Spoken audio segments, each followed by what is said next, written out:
If you keep a sourdough starter, then I know you're always looking for ways to use up that discard. Well, check out these old-fashioned sourdough donuts. This bakery-style recipe uses up that unfed sourdough starter that so often gets thrown in the garbage. And like a true old-fashioned donut, these are soft in the middle with that slightly crispy exterior I know you're gonna love.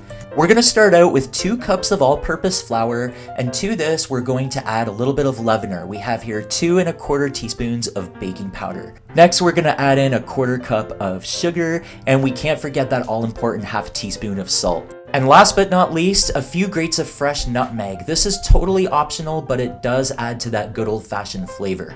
If this is your first time here, I want to extend a personal warm welcome to my channel. And if you love awesome free recipes like this one, you might want to hit that subscribe button along with the notification bell. Alright, next we're going to add in 3 tablespoons of butter and 3 tablespoons of shortening. You could use all of one or the other of these ingredients, but I like the butter and shortening combo. Now I'm going to use this pastry blender to cut these fats into my dry mixture. If you don't have a pastry blender, you could easily rub the butter and shortening in with your fingers or use a fork or 2 knives, whatever you have. But ultimately you want to cut it in enough so that you end up with a very short mixture. So in other words, you want it to look very fine with no big chunks of butter or shortening visible. Alright, now we're going to add in our wonderful sourdough starter. This is 1/2 cup of unfed sourdough starter. This is also known as discard. And to this, we're also going to add in 1/2 cup of whole milk. Now, while we're at it, we may as well wash out that measuring cup with the milk, right? Why not? So add that in, and you could add a little bit of vanilla extract at this point, but now you want to start mixing this together so you end up with a very soft dough. And at first you're going to probably think this is too dry and crumbly, but don't add any more milk, because really, eventually you have to abandon that spatula. It's not really useful to us anymore. To really understand your dough, you have to get in there with your hands. Knead this dough about 5 or 6 times without overdoing it at all, and eventually you want to be able to kind of clean the sides of the bowl with this ball of dough. But this is how soft your dough should be. It's a fairly soft dough, and usually this determines a very soft donut. So now we're going to sprinkle a little bit of flour onto our work surface here. We're going to pat our dough down just ever so slightly, and you're going to want to sprinkle a little more flour on top to avoid sticking. Pat out your dough so it's about 12 inches in diameter. You could use a rolling pin here if that's easier for you, but I think for a real old-fashioned donut, just go ahead and pat it out. It doesn't make much of a difference. Your dough should be about 1/4 of an inch thick, so usually that's about half the width of your finger, or 3/4 maybe. Or if you have a ruler nearby, you can just measure it.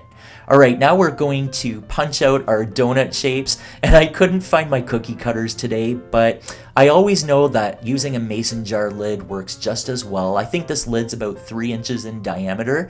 Go ahead and cut out your donut shapes. If you want to avoid all of this cookie cutter stuff, you could pat this out into a rectangle and just cut out square donuts. That will avoid scraps and all that stuff.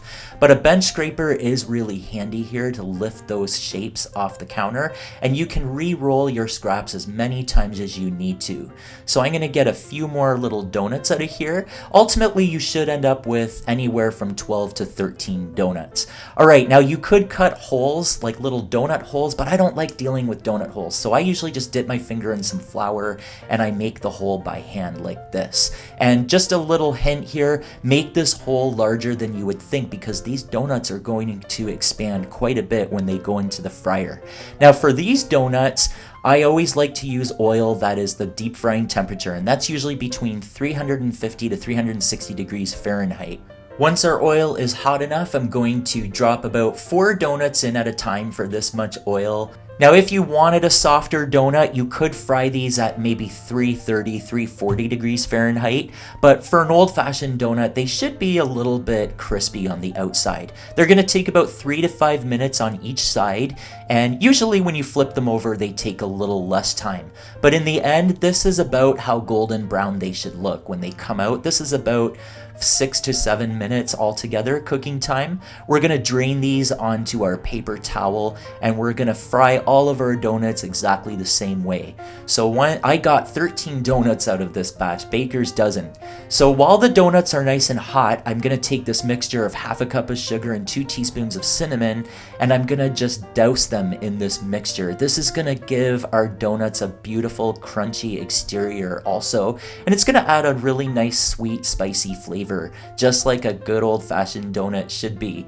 And there we have it, guys. Our old-fashioned sourdough donuts are now ready to enjoy. You're gonna love dunking these into your milk or your coffee or your tea. Let's break one of these open so you can see what the inside looks like. If you enjoyed this video, then please let me know you did so by leaving me a good old-fashioned like. And if you try out this recipe, then let me know how it worked out for you by leaving me a comment down below. Thank you all so much for watching, and I will see you all in the next video.